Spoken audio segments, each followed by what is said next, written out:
ABC विशेषमा यहाँहरूलाई स्वागत छ। म सन्चिना श्रेष्ठ।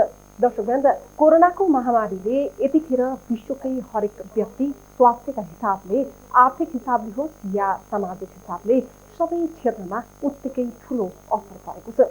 यो समयमा सबैभन्दा ठुलो आवश्यकता भनेको व्यक्ति स्वयंको स्वास्थ्य हो। यसलाई सही ढङ्गबाट स्वस्थ र व्यवस्थित राख्नु अहिलेको ठुलो आवश्यकता हो, जसमा योगको पनि आफ्नै भूमिका रहेको छ।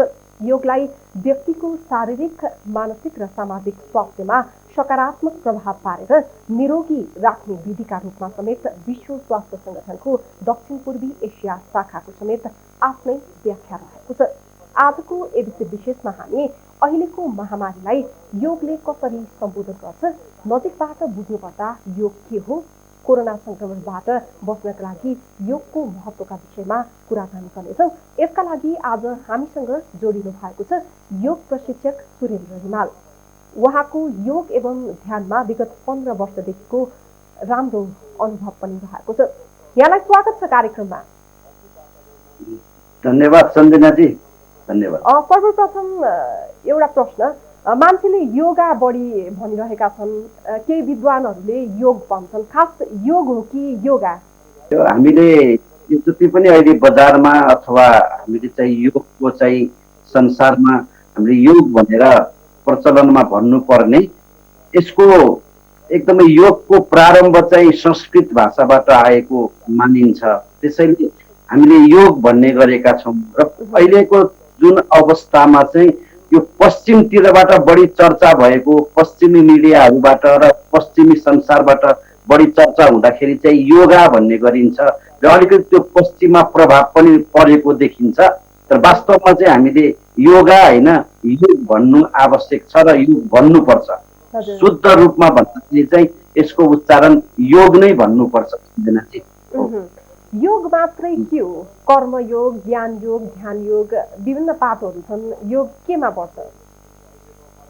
योग त आफैमा एउटा वृक्ष चाहिँ योग हो होइन।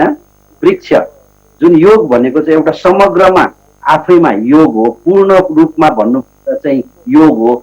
त्यो योगभित्र अनि विभिन्न अरू योगिक क्रियाकलापहरू पर्न जान्छन्। ती चाहिँ तपाईँको जति पनि योगका धेरै प्रकारहरू पनि हुन्छ होइन। योगका धेरै प्रकारहरू हुन्छन्, जसलाई हामीले हठयोग पनि भन्न सक्छौँ, भक्ति योग पनि भन्न सक्छौँ, ध्यान योग पनि भन्न सक्छौँ, त्यसरी मन्त्र योग पनि हुन सक्छ। त्यो योगका चाहिँ प्रकारहरू हुन् तिनीहरू चाहिँ। समग्रमा योग आफैमा चाहिँ तपाईँको पूर्ण रूपमा चाहिँ योगै हो, आफैमा चाहिँ योग हो। त्यो योगका धेरै प्रकारहरू हुन्छन्।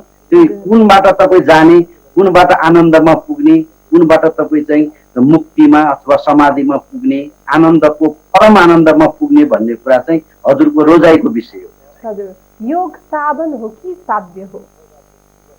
योग तपाईँको आफैमा तपाईँको यो चाहिँ साध्य, योग चाहिँ साध्य हो र विभिन्न साधनको प्रयोगले हामी त्यसलाई प्राप्त गर्न सक्छौँ। योगबाट प्राप्त हुने कुरा चाहिँ के हो खासमा? योगबाट हजुरको त्यो विभिन्न, हजुर हाम्रो प्रत्येक व्यक्तिको आवश्यकता अनुसार त्यसलाई हामीले व्याख्या गर्न सक्छौँ, परिभाषित गर्न सक्छौँ। अब तपाईँको आवश्यकता के होला, मेरो आवश्यकता के होला, त्यो समय अनुसार पनि हुन सक्छ होइन। एउटा बिरामीको लागि योग भनेको उपचार मात्रै पनि हुन सक्छ। एउटा सामान्य व्यक्तिको लागि योग भनेको हेल्थ केयर, जस्तो अहिले हामीले बजारमा धेरै देखिने योगहरू चाहिँ स्वास्थ्यसँग अलिकति सचेत हुने, स्वस्थ रहनको लागि गरिने हुँदाखेरि योग भनेको कतै कतै स्वास्थ्य मात्रै हो कि जस्तो पनि लाग्न सक्छ। तर समग्रमा योग भनेको चाहिँ आफैमा तपाईँको त्यो एउटा समाधिसम्म पुग्ने होइन, आफ्नो त्यो जुन अस्तित्वमा, आफ्नो एउटा स्वरूपमा पुग्ने र आफ्नो स्वरूपलाई देख्ने अवस्था हो, जुन त्यो अवस्थालाई चाहिँ योगको भाषामा समाधि पनि भन्ने गरिन्छ। समाधि भनेको चाहिँ हजुरको एउटा समाधानको पराकाष्ठा पनि भनेर गुरुहरूले, शास्त्रहरूले भनेको पनि देखिन्छ। सामान्यतया आम मानिसहरूले योगलाई बुझ्नु पर्दाखेरि, नजिकबाट निहाल्दाखेरि यहाँले कसरी परिभाषित गर्नुहुन्छ? अहिलेको परिप्रेक्ष्यमा अहिले जुन आजकै दिनमा कुरा गरिरहनु पर्दाखेरि त हामीले जति आम मान्छेले बुझेको योग भनेको चाहिँ स्वास्थ्यको कुराले, स्वास्थ्यको दृष्टिकोणले हेरेको देखिन्छ र अझै पनि अहिले जुन हाम्रो यो विश्व महामारीमा परिराखेको अवस्थामा त योगलाई धेरैले चाहिँ यसलाई स्वास्थ्यको दृष्टिकोणले हेर्ने गरेको मैले देखेको छु र कसरी हुन्छ यो शरीर भनेको चाहिँ एउटा माध्यम हो नि त। अघि मैले भनिरहँदाखेरि शास्त्रले भने पनि गुरुहरूले भने पनि र हामी साधकहरूले भने पनि जे भनिरहँदा पनि आखिर साधना गर्नलाई पनि त शरीर चाहिन्छ नि त। त्यही भएर पनि कता कताबाट हामीले बुझेर पनि नबुझेर पनि थाहा पाए पनि नपाए पनि शरीर स्वस्थ हुनु चाहिँ जरुरी छ। त्यसले गर्दाखेरि अहिलेको आम मान्छेले हेरेको दृष्टिकोण चाहिँ योग भनेको स्वास्थ्य हो कि जस्तो लाग्छ पहिलो नम्बरमा, अथवा हामीले प्रष्ट सिधा हेर्दाखेरि चाहिँ योग भनेको स्वास्थ्य हो जस्तो लाग्छ र हुन पनि हो। किनकि हजुर जुनसुकै साधनाको मार्गमा लाग्नलाई पनि शरीर स्वस्थ हुनु जरुरी छ पहिलो नम्बरमा। अहिले पछिल्लो समय कोरोनाको महामारीबाट विश्व नै आक्रान्त बनिरहेको छ। यो कोरोनाबाट प्रभावितहरू होइन सम्भावित संक्रमितहरूलाई चाहिँ केही उपलब्धि हुन्छ कि के हुन्छ? धन्यवाद, एकदमै राम्रो प्रश्न। यो कोरोना भन्नु अथवा अहिले त एकदमै हामीले सुन्दैमा आइराखेका छौँ, हाम्रा चाहिँ स्वास्थ्य कर्मीहरूले पनि भनिराख्नु भएको छ यो कोरोना भनेको चाहिँ विशेष गरेर यो श्वास प्रश्वाससँग सम्बन्धित र नाकबाट मुखबाट तपाईँको चाहिँ छिटै एकबाट अरूमा चाहिँ संक्रमण हुन सक्ने सम्भावना बढी हुँदाखेरि यस्ता संक्रमित रोगहरूबाट सरुवा रोगहरूबाट बच्नको लागि पक्कै पनि योगले ठुलो भूमिका खेल्छ र त्यो योगमा पनि हजुरको प्राणायाम चाहिँ विशेष रूपमा यसले ठुलो हामीलाई सहयोग गर्छ। प्राणायाम भनेको चाहिँ मुख्यतया श्वासको खेल हो। आखिर हामीले भन्न त योगलाई नै श्वास प्रश्वासको खेल भन्छौँ, तर पनि प्राणायाम योग मध्येमा पनि एउटा अङ्ग हुन्छ, चौथो नम्बरको अङ्ग हो। अष्टाङ्ग योगमा आउँछ त्यो कुराहरू। चौथो नम्बरको जुन अङ्ग छ प्राणायाम भन्ने कुरा, त्यो प्राणायामको मुख्य आधार नै श्वास प्रश्वासको खेल हो। त्यो श्वास प्रश्वास चाहिँ हामीले एकदम विधिपूर्वक श्वासलाई लिने छोड्ने रोक्ने राख्न त्यस्तो सिक्यौँ, त्यो कला गर्यौँ, विधिपूर्वक गर्यौँ भने पक्कै पनि हामीलाई यस्तो श्वास प्रश्वास सम्बन्धी कुनै पनि सरुवा रोग सम्बन्धीबाट बच्न सहज हुन्छ। हजुर, प्राणायाममा पनि कुन कुन विधिहरूबाट जति पनि संक्रमितहरू हुनुहुन्छ प्लस निरोगी एकदम राम्रो प्रश्न हजुरले। यदि हामी भर्खरै नयाँ कोही श्रोताहरू कोही दर्शकहरू हुनुहुन्छ, नयाँ हुनुहुन्छ, यहाँहरूलाई प्राणायामको बारेमा योगको बारेमा केही पनि थाहा छैन भने उहाँको लागि हामीले विस्तारमा भनिदिनु पनि पर्छ। यदि आजभोलि त मलाई लाग्दैन कि सबैजना यो मिडियाको कारणले गर्दा धेरै नै हाम्रो पतञ्जलि योग समितिको स्वामीजी र आचार्यश्रीको जुन योगदानले गर्दा पनि विश्वव्यापी रूपमा योगबाट त मलाई लाग्छ कोही पनि टाढा हुनुहुन्न होला, यसको जानकारीबाट टाढा त हुनुहुन्न होला, तैपनि कोही हुनुहुँदो रहेछ भने विशेष गरेर हामीले अहिले गर्नुपर्ने प्राणायामहरू भनेको चाहिँ भस्त्रिका प्राणायाम, जसलाई दुवै नाकबाट श्वास लिने दुवै नाकबाट श्वासलाई फ्याल्दिने सामान्य प्रक्रिया। अहिले आवश्यक पर्यो भने हजुरहरूलाई डेमो पनि गरेर देखाइदिन सक्छु प्राणायामहरूको होइन। लामो श्वास लिने दुवै नासिकाबाट श्वास फ्याल्दिने, मुख चाहिँ बन्द भएको अवस्था हुनुपर्छ र त्यसै गरी हामीले कपालभाती प्राणायाम गर्न सक्छौँ। कपालभाती प्राणायाममा पनि मुख बन्द हुन्छ र पेटभित्र श्वास बाहिर। यो कपालभाती प्राणायाममा चाहिँ हामीले श्वास लिनु पर्दैन, श्वास छोड्ने मात्रै हो। आफ्नो क्षमता अनुसार श्वास छोड्दै जानुपर्छ। र अर्को महत्त्वपूर्ण प्राणायाम भनेको अनुलोम विलोम प्राणायाम हो। बायाँ नाकबाट श्वास लिने, दायाँ नाकबाट छोड्ने, फेरि दायाँबाट लिने, फेरि बायाँबाट छोड्ने, यसरी अनुलोम विलोम प्राणायाम गर्न सक्छौँ मुख्यतया। र अरू पनि हामीले प्राणायामहरू जति पनि 8वटा प्राणायाम सामान्यतया हाम्रो पतञ्जलि योग समिति नेपालले दैनिक गर्ने भन्नुहुन्छ। सक्यो भने यो 8वटै प्राणायाम गर्दा पनि धेरै राम्रो हुन्छ।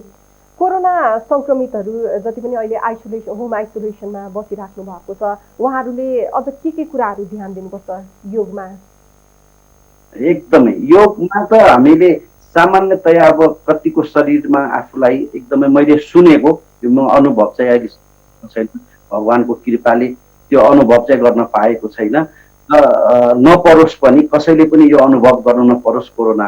तर जति कोरोना लागेका बिरामीहरूबाट फोनमा जानकारी आउँछ, कतिलाई त मैले भेट्ने मौका पनि पाएको छु, यो एकदमै गलित बनाउँछ, शरीरलाई एकदम गलित बनाउँछ, मांसपेशीहरूलाई एकदमै गलाइदिन्छ, शरीरलाई गलाइदिन्छ।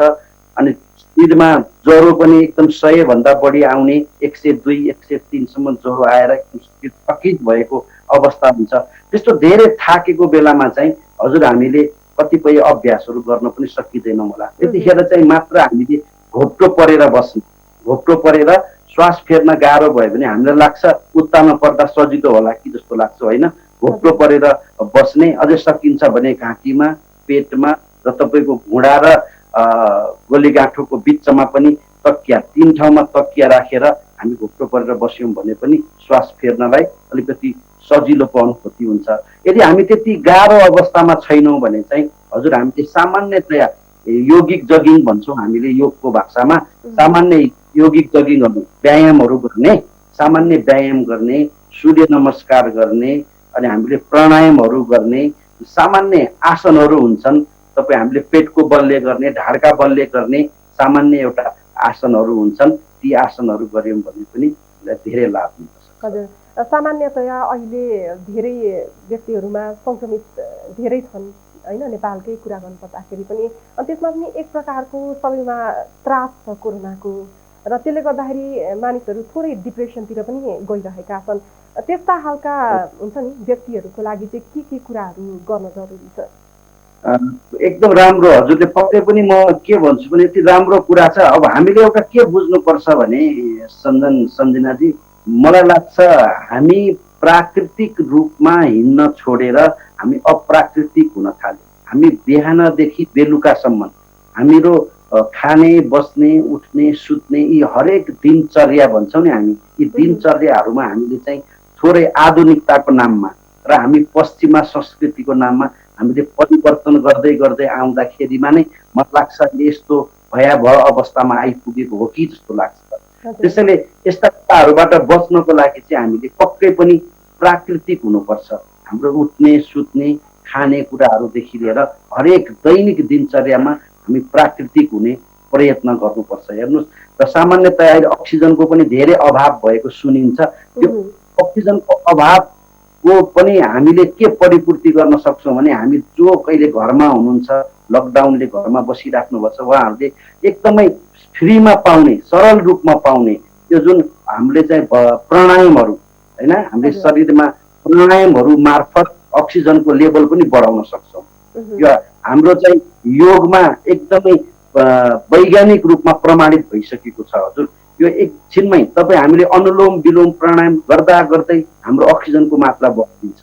हामीले भस्त्रिका प्राणायाम गर्दा गर्दै अक्सिजनको मात्रा बढिदिन्छ। प्राणायाम त हामीले छोड्नु नै भएन। त्यसको अलावा हामीले खानपानमा पनि थोरै ध्यान दिनु पर्यो, खानपान पनि अलिकति प्राकृतिक गर्दै जानु पर्यो। र अब अरू कतिपय सामान्य कुराहरू त हामीले प्रचार प्रसारमा आइसकेको, त्यसलाई मैले दोहोऱ्याउन चाहिनँ। हजुरहरूकै मिडियाले पनि कति प्रचार प्रसार गरिराखेको छ, कति सहयोग गरिराखेको छ, सबैलाई थाहा भइसकेको छ। यो सुन्ने मात्रै होइन, हामीले अभ्यास गर्नुपर्छ। एउटा चाहिँ महत्त्वपूर्ण कुरा यो छ कि हामीले जति पनि कुरा सुन्ने, खोज्ने भन्दा पनि त्यसलाई आफूमा लागू गरेर त्यसबाट मैले कति फाइदा पाएँ आफूले नै अनुभव गर्ने प्रयत्न गर्नुपर्छ। शारीरिक रूपमा अस्वस्थ हुँदाखेरि त यहाँले भनिहाल्नुभयो सूर्य नमस्कार, होइन, प्राणायामहरू, जुन अलिकति मानसिक रूपमा पनि केही डिस्टर्ब भइरहेका हुन्छन् नि, त्यो समयमा एक प्रकारको टाउको दुख्ने, होइन, नकारात्मक ऊर्जाहरू खालको त्यो खालको थट्सहरू आउने हुन्छ हो। त्यो खालको कुराहरूलाई चाहिँ न्यूनीकरण गर्नको लागि समाधानमा योगामा त्यस्तो के छ? योगमा हाम्रो योगमा अघि मैले भने नि प्राणायामहरू 8वटा भने, तर मैले चर्चा 3वटा मात्रै गरेँ। यदि हामी मानसिक रूपमा चाहिँ हामी स्वस्थ हुन अथवा मानसिक रूपमा चाहिँ हामीले त्यसलाई एकदमै फिट रहनको लागि चाहिँ हजुर हामीले यो ध्यानात्मक प्राणायामहरू बढी गर्नुपर्छ। त्यो ध्यानात्मक प्राणायामहरू बढी गर्नको लागि चाहिँ हामीले त्योभन्दा पहिला एउटा वातावरण पनि बनाउनुपर्छ। हामी एकदम सकारात्मक हुनुपर्छ। सकारात्मक भनिरहँदाखेरि हामीले राम्रा राम्रा कुराहरूलाई मात्रै लिने, राम्रा कुराहरूको मात्रै चर्चा गर्ने र आफूले एउटा मनमा के फिल गर्नुपर्छ भने शास्त्रले के भनेको छ, गुरुहरूले के भन्नुहुन्छ भनेदेखि हामी शरीरमा तपाईँ हाम्रो यो शरीर धेरै समय स्वस्थ नै हुन्छ कि, धेरै समय स्वस्थ हुन्छ। त्यो रोग भनेको चाहिँ पाहुना जस्तो मात्रै हो, त्यो कहिलेकाहीँ आउने हो। त्यो कहिलेकाहीँ आउने चिजसँग हामी धेरै त्रसित हुनु पर्दैन, सचेत हुनुपर्छ तर त्रसित हुनु पर्दैन। त्यसलाई हामीले यस्तो एउटा पोजिटिभ सोच्नु पर्यो कि यो एकछिन आएको हो, यो सबै कुरा संसारमा अनित्य छ, यो हाम्रो शरीर पनि त अनित्य हो नि त, सधैँ रहिरहँदैन नि यो शरीर पनि। भने जस्तै त्यो शरीरमा आउने त्यो रोग पनि एउटा सानो कुरा हो, त्यो पनि सधैँ रहिरहँदैन भनेर अलिकति सकारात्मक सोच्न सकियो भने र ध्यानात्मक प्राणायामहरू गर्न सकियो भने होइन, सकारात्मक कुराहरू ध्यान दिन सकियो भने पक्कै पनि ती मानसिक समस्याबाट पनि हामी टाढा जान सक्छौँ। हजुर, ध्यानात्मक प्राणायामहरूमा के पर्छन्? ध्यानात्मक प्राणायाम भन्दाखेरि चाहिँ हामीले विशेष गरेर यो भ्रामरी प्राणायाम र उद्गीत प्राणायाम भन्छौँ हामी। तर भ्रामरी भनेको चाहिँ हजुरले यो जुन हाम्रो चाहिँ शरीरमा 9वटा द्वारहरू हुन्छन्, ती सबै द्वारहरूलाई प्रत्यक्ष चाहिँ हामीले यो घाँटीभन्दा माथिको देखिन्छ होइन, आँखा मुख हामीले चाहिँ कान बन्द गरेर अनि हामीले नाकबाट चाहिँ ओम भन्ने प्रयत्न गर्ने। जस्तो कि मुख बन्द गरेर ओम भन्दाखेरि त्यसको आवाज त जबरजस्ती पनि नाकबाट आउन थाल्छ, त्यहाँ भमरा कराएको जस्तो आवाज आउँछ। उदाहरणको लागि हामीले यसरी आँखालाई छोप्ने, यो चौधी औँलालाई आँखी भाउको माथि राख्ने, यो कानलाई पनि बन्द गर्ने, मुखलाई पनि बन्द गर्ने र ओमको उच्चारण गर्ने। यसलाई कमसे कम पनि हामीले 3 चोटि 5 चोटि 7 चोटि गर्न सक्यौँ। अनि त्यसपछि फेरि ओमको उच्चारण गर्ने। ओमको उच्चारण हामीले कमसे कम पनि 3 5 7 चोटि लामो गहिरो श्वास लिने, लामो गहिरो ओमको उच्चारण गर्ने। त्यसलाई गऱ्यो भने त्यसलाई चाहिँ हामी उद्गीत प्राणायाम भन्छौँ। त्यो 2टा प्राणायाम गरेपछि मात्रै हामी ध्यानमा जाने गऱ्यौँ भने पनि त्यो एकदमै मानसिक शान्ति, मानसिक आनन्द अनुभूति हुन्छ। हजुर, कोरोनाको महामारीले गर्दाखेरि अहिले हरेक क्षेत्र हरेक व्यक्तिमा नै प्रत्यक्ष असर परिरहेको छ। विशेष गरी विद्यार्थीहरू, भोलिका कर्णधार होइन, उहाँहरूको पनि अहिले विद्यालयहरू बन्द छ। थोरै उहाँहरूमा नि एक प्रकारको डिस्टर्बेन्सहरू छ, कन्सन्ट्रेसन हुँदैन पढाइप्रति। के गर्न सकिन्छ विद्यार्थीहरूको लागि चाहिँ? विद्यार्थीहरूको लागि पनि यो अहिले हामीले जुनसुकै वर्गको लागि, चाहे विद्यार्थी होस्, चाहे व्यापारी हुन्, चाहे कर्मचारी हुन्, हामी आम नेपाली मात्रै होइन कि आम मानव जातिकै लागि पनि यो एउटा दुःखद बेला हो। दुःखद बेलामा हामीले धैर्य गर्नुपर्छ। यति एउटा बुद्धले भनेका कुराहरूलाई पनि हामीले स्मरण गर्नुपर्छ कि बुद्धले के भन्नुभएको छ भने यो सबै अनित्य छ, हाम्रो नियन्त्रणमा केही पनि छैन। हामीले गर्ने तपाईँ हामीले जे छ आफ्नो तर्फबाट सकारात्मक प्रयास गर्ने, तर रिजल्ट जे आउँछ त्यसलाई स्वीकार्ने, यति मात्रै गर्न सक्यौँ भने नि यति बुझ्नु पर्यो कि हाम्रो बसमा केही पनि छैन। अहिले हजुर हामी जे गरिराखेका छौँ यो पनि हाम्रो बसमा छैन नि, हामीलाई लाग्ने मात्रै हो। हरेक कुरा हामीलाई लाग्ने मात्रै हो। त्यसैले सबैजनाले के गर्ने भने आफूले सकेको, शरीरले सक्ने व्यायाम गर्ने, शरीरले सकेसम्मका प्राणायामहरू गर्ने, आसनहरू गर्ने र सूर्य नमस्कार, एकदमै डेली सूर्य नमस्कार गर्ने। मैले आज योगको कार्यक्रम भएको हुँदा यसमा बढी जोड दिइराखेको छु।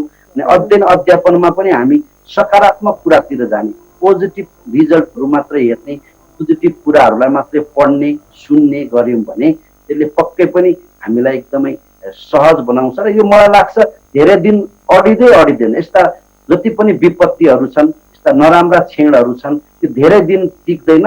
तपाईँ हामीले त्योलाई चाहिँ धैर्य गर्न सक्यौँ भने पक्कै पनि हामी सुखद क्षणमा फेरि प्रवेश गरिहाल्छौँ। हजुर, मैले विद्यार्थीहरूकै कुरा जोडेँ। योगले होइन, ध्यानले, सर्टेन आसनहरूले विद्यार्थीको कन्सन्ट्रेसनमा लाभ प्राप्त गर्न सकिन्छ भनिन्छ, खास के हो? एकदमै विद्यार्थीको हामीले धेरै ठाउँमा परीक्षण पनि गरेका छौँ, यसलाई हामीले अभ्यास पनि गरेर हेरेका छौँ र हाम्रै भाइ बहिनीहरूसँग हामीले कति विद्यालयहरू पनि गरिरहेका छौँ। यो जुन प्राणायामहरू मध्येमा पनि अनुलोम विलोम प्राणायामले विद्यार्थीहरूको चाहिँ तीक्ष्णता, त्यो मानसिक तीक्ष्णतालाई एकदम छिट्टो नै उजागर गरेको देखिन्छ। र त्यसैले हामीले जति सक्यौँ अनुलोम विलोम प्राणायाम गराइदिन सक्यौँ विद्यार्थीहरूलाई। प्राणायामहरू सबै आफैमा 101 छन्, त्यसमा पनि अनुलोम विलोम प्राणायाम चाहिँ बढी प्रभावकारी लाग्छ मलाई विद्यार्थीहरूको लागि चाहिँ। यदि यति नै आवश्यक भए किन यो पाठ्यक्रममा अंश बनाइएको छैन? बनाइनुपर्ने हो कि होइन? केही पहल गर्न सकिन्छ कि सकिँदैन? जस्तो कि अहिले प्रयास भइराखेको छ। तपाईँको गुरुकुलीय पद्धतिहरूमा कतिपय हाम्रो परम्परागत तपाईँको चाहिँ वैदिक गुरुकुलहरूमा चाहिँ यस्ता अभ्यासहरू निरन्तर चल्दै आइराखेका थिए र हामीले जुन अहिले हाम्रो चाहिँ यो निजी र सरकारी विद्यालयहरूमा पनि अहिले छिट्टै नै हाम्रो सरकारले नेपाल सरकारले पनि हजुरको चाहिँ सुरु गर्दैछ। अहिले हाम्रो धेरै ठाउँमा चलिसकेको छन्, कतिपय ठाउँमा स्थानीय सरकारले गरिराखेको छन् र कतिपय ठाउँमा नेपाल सरकारले नै पनि त्यो विधि विधानहरू ल्याइसकेको छ। मलाई जहाँसम्म लाग्छ यो धेरै अगाडि बढिसकेको छ। अब छिट्टै नै तपाईँको प्रत्येक विद्यालयहरूमा सानो कक्षादेखि प्रारम्भिक कक्षादेखि तपाईँको 12 कक्षासम्म त अहिले यो राख्ने प्रोसेसमा सायद गइसकेको अथवा आउँदैछ मैले बुझे अनुसार। र टियुमा पनि हजुरको कक्षाहरू हुन थालिसकेको छ गत वर्षदेखि नै। तपाईँको ब्याचलर लेभलमा क्लासहरू भइराखेको छ सन्ध्यनाथी, एकदम सुरुवात भइसकेको छ एकदम। विशेष गरी योग गर्दाखेरि के कुराहरूमा विशेष ध्यान दिनुपर्छ? हाम्रो अब आवश्यकता र त्यो विधि अनुसार हामीले कस्तो आवश्यकतामा योग गरिराखेका छौँ त्यसमा डिपेन्ड हुन्छ, त्यसमा भर पर्छ। र पक्कै पनि सामान्य हामीले गर्ने योगाहरू भनेको चाहिँ योगहरू चाहिँ योगका विधिहरू चाहिँ हामीले बिहान सबैभन्दा उपयुक्त समय भनेको बिहानको समयमा हुन्छ। बिहानको समय चाहिँ किनभने हाम्रो प्रातःकालीन यो एकदमै राम्रो हुन्छ। त्यतिखेर हामीले शौच आदि गरेर उषापान गरेर अनि हामीले चाहिँ शरीर पुरै आफ्नो शौच भनिसकेपछि चाहिँ टोयलेट मात्रै बुझिँदैन, टोयलेट जाने, आफ्नो शरीरलाई शुद्ध गर्ने, आफ्नो परम्परा अनुसार कसरी शुद्ध गर्ने गरेको छ शुद्ध गर्ने र बिहान पानी 1-2 गिलास उषापान भनेको पानी ग्रहण गर्नुपर्छ, पानी खानुपर्छ। त्यसपछि हामीले योग अभ्यास गर्ने गर्यौँ भने एकदमै राम्रो हुन्छ। र यो योगलाई म एउटा यहाँहरूलाई सावधानी भनौँ अथवा एउटा जानकारी के गराउन चाहन्छु भने पक्कै पनि यदि योग गर्नको लागि देखेको भरमा सुनेको भरमा अन्दाजको भरमा चाहिँ नगरिदिनु होला। त्यसको लागि कुनै पनि एउटा प्रशिक्षित गुरुहरू अथवा शिक्षकहरू कोही न कोही अलिक जान्ने व्यक्तिहरूसँग परामर्श गरेर 2-4 दिन उहाँहरूसँग राम्रोसँग सिकेर गरिदिनु भयो भने त्यो योग अझै प्रभावकारी हुन्छ। अब अहिलेको समयमा त धेरै व्यक्तिहरूले इन्टरनेटको सहायताबाट गरिराख्नु भएको हुन्छ, उहाँहरूले चाहिँ के कुराहरू ध्यान दिन जरुरी छ? यहाँले भन्नुभयो नि देखासिकीमै गरिराखेको हुन्छ, त्यो बुझ्ने कुरा भन्दा पनि एकदमै मलाई पनि यसमा कस्तो लाग्छ नि, अब यो एउटा मलाई उखान एउटा जुन तपाईँको प्रचलनमा छ हाम्रो गाउँघरमा एउटा उखान याद आउँछ, अड्को पड्को तेलको धुप भन्छन् नि। सकेसम्म धुप त गाईको घिउबाट हाल्नुपर्ने हो नि त, होइन हाम्रो परम्परा त। तर कहिलेकाहीँ त घरमा गाईको घिउ छैन भने त जुनसुकै घिउ पनि हालिन्छ, नभयो भने तेलले पनि तपाईँको चाहिँ धुप हाल्ने चलन छ हाम्रो। अहिले अलिकति हराउँदै गयो परम्परा। पहिला पहिला गाउँघरमा हाम्रै आमा हजुरआमाहरूले खाना खानु अगाडि तपाईँको धुप हालेर मात्रै खाना खाने चलन थियो। त्यस्तो भने जस्तै अब हामीले पनि के गर्नुपर्छ त भन्दाखेरि यो वातावरण सहज भइसकेपछि चाहिँ हामीले प्रत्यक्ष कोही न कोही जानकार शिक्षकहरूसँग गुरुहरूसँग कुनै सङ्घ संस्थासँग आबद्ध भएर हामीले प्रशिक्षण लिएर मात्रै गर्नुपर्छ यो योग अभ्यासका कुराहरू चाहिँ। यसमा दुई मात्रै छैन, एकदमै आवश्यक छ, यो गर्नै पर्छ। तर अहिलेको जुन परिस्थितिलाई चाहिँ मध्यनजर राखेर हामीले अझै पनि धेरै ठाउँबाट हाम्रो लाइभहरू आइराखेका छन्, कतिपय अनलाइन कार्यक्रमहरू आइराखेका छन्, त्यहाँ तपाईँ हामीले हेर्न सक्छौँ र त्यहाँ सम्बन्धित व्यक्तिसँग संबंधित संस्थाको चाहिँ कुनै सम्बन्धित ठाउँमा सम्पर्क गरेर आफूलाई मनमा भएका तपाईँको त्यो जुन शङ्काहरू चाहिँ निवारण गर्नै पर्छ। शङ्का निवारण गरियो भने योगले मिल्यो भने योग हुन्छ, मिलेन भने वियोग हुन्छ। त्यही भएर हामीले कतिपय योगका विधिहरू चाहिँ प्रश्न भएर एकदम आफू जानकार भएर मात्रै गर्नुपर्छ। यहाँको व्यक्तिगत अनुभवमा कोरोना सुरु हुँदा अगाडि र हैन अहिले योगको कतिको आत्मसात गरिरहेका छन् धेरै व्यक्तिहरूले? अब यो प्रसारलाई नै हेर्ने हजुरको चाहिँ यो जुन बाहिर आइराखेको तपाईँको इन्ट्रेस्ट, बाहिर आइराखेको मान्छेको चाहिँ जुन उपस्थिति हल्ला खल्ला देख्दाखेरि त योग अहिले त धेरै रूपमा फैलिसकेको छ। धेरैले यसलाई सुनिसक्नु भएको छ, बुझिसक्नु भएको छ। तर पनि मेरो व्यक्तिगत अनुभवमा भन्नुहुन्छ भने चाहिँ योग यति सजिलो विषय चाहिँ होइन। मैले अझ सुरुमा पनि यहाँलाई निवेदन गरिसकेँ, हजुरलाई मैले जानकारी गराइसकेँ कुन तरिकाले हजुरले कुन योगको चाहिँ तरिकाहरू अप्नाइरहनु भएको छ, आफ्नो आवश्यकता के छ, आफ्नो क्षमता कति छ, त्यो अनुसार मान्छेले अप्नाइराखेको देखिन्छ। तर यति सजिलो विषय चाहिँ होइन यो। योगको विषय यति गाह्रो छ कि यसलाई हामीले जसरी हरेक कुराको चाहिँ विधान हुन्छ, विधि हुन्छ भने जस्तै योग गर्नको लागि पनि धेरै विधि र प्रक्रियाहरू छन्। हामीले यसका यम र नियमहरू, अष्टाङ्ग योग भन्छन्, यम र नियम पालना गर्नुपर्छ। आफ्ना जीवनशैलीलाई नै थोरै थोरै बिस्तारै बिस्तारै परिवर्तन गर्दै लैजानुपर्छ। कठिन छ, यात्रा कठिन छ, तर सुरुवात त हामीले प्रारम्भ भनेको त सानोबाट गर्ने हो। गर्दै गइयो भने न हामी त्यहाँ पुग्ने हो नि त। त्यसकारण तर जति पनि अहिले देखेको छु राम्रो लाग्छ। योगमा धेरैको चाहिँ यसमा झुकाव छ, धेरैको लगाव छ, धेरैले खोजी नीति गर्नुहुन्छ, धेरैको कुराहरू सुन्न पाइन्छ। योगले गर्दा मलाई यस्तो भयो, योगले उस्तो भयो भनेर कस्ता कस्ता हामीले सोच्दै नसोचेका ठुला ठुला रोगहरू पनि योगको चाहिँ नियमित अभ्यासले त्यसलाई एकदमै न्यून गर्दै लगेको हामीले प्रमाण पाउँछौँ। त्यसले राम्रो छ। योगको चाहिँ मेरो व्यक्तिगत अनुभूति र मसँग सम्पर्कमा भएका व्यक्तिहरूको कुरा सुन्दाखेरि जसले विधिपूर्वक र निरन्तर गर्नुभयो उहाँहरूले पक्कै पनि फाइदा पाइन्छ। हजुर, यहाँले कुरा निकाल्नुभयो, विभिन्न रोगहरू पनि निको भएको छ विधिपूर्वक योग गर्दाखेरि भन्दाखेरि। खास विशेष गरी कुन कुन रोगहरूको लागि चाहिँ थप प्रभावकारी बनिरहेको छ? होइन, यसको तत्त्व विधि र प्रक्रिया भने नि मैले यो दुईटा कुरालाई एकदम हामीले ध्यान दिनुपर्छ। योग गर्नुको लागि एउटा त्यसको सिस्टम, त्यसको प्रक्रिया हामीले पुर्याउनै पर्छ होइन। त्यो प्रक्रिया नपुर्याइकन गरिएकोले फाइदा हुँदैन र त्यो प्रक्रिया पनि कतिसम्म गर्ने त्यसको समय हुन्छ। एउटा विधि गरिसकेपछि त्यसको समय हुन्छ र कतिसम्म गर्ने एउटा निरन्तर एउटा दैनिक गर्ने अवधि हुन्छ। उदाहरणको लागि हामीले एउटा अनुलोम विलोम दिनमा कमसे कम 5 मिनट त गर्नै पर्ने हुन्छ। 5 मिनट त्यो हामीले मिनिमम भयो।